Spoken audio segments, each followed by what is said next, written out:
What's up, everyone? Today we're gonna make some very quick and easy guacamole. We have our lime, our chilies, our garlic, our avocado, cilantro, and 2 little bits of Japanese dried chilies.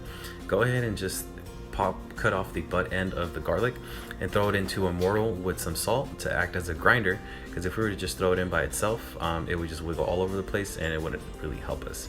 So go ahead and paste it, grind it all the way down till you get into a paste form. That's what you want. You want it to pretty much be translucent. You don't want any big chunks to come out of it. Next, grab your chilies and then go ahead and start cutting the butt ends and then cut them in half. What we're gonna do here is that we're gonna just de-seed one and not use the seeds of that, and we're only gonna use the seeds of one because I'm not sure how hot these are gonna be. I have an idea, but I don't want to risk it, so it's best just to de-seed one and keep the other. That way you can add to taste, how we're gonna do with this one. So this guac is going to be pretty much until you gotta just add to taste. So salt to taste, chilies to taste, lime to taste. Everyone's gonna be a little different. This is just the base. So go ahead and once those are de-seeded, start chopping away at them.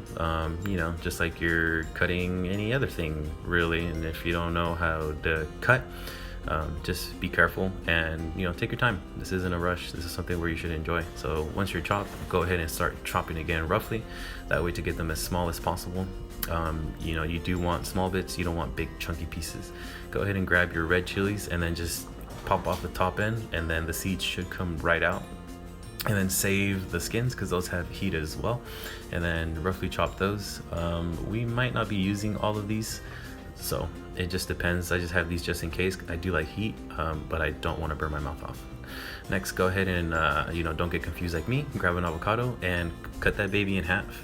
Once it's cut in half, you're gonna just plop the knife on the seeds and then twist it, and you're gonna take it out, and that's it. You can go ahead and throw those in your garden or in your compost pile. You could even start growing an avocado tree from that seed.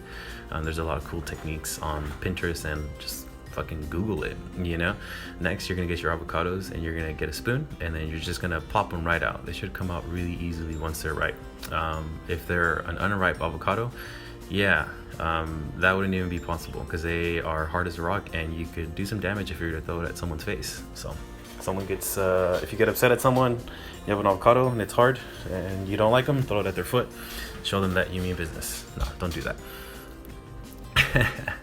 After that, we're just gonna go ahead and don't get confused like me, and you're gonna grab your avocados.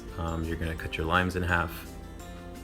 From there, again, always to taste. Just smash your avocados. You want them to be kind of pasty before we add everything else in, just so that it blends all together, because you're not gonna need to smash everything else in. You're just gonna have to stir it in there with like a spoon or a fork, how we're gonna do it a little bit.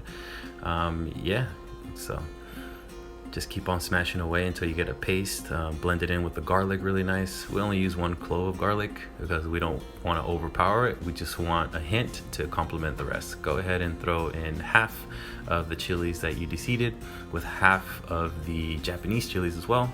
Salt. And then you're gonna go ahead and take your cilantro.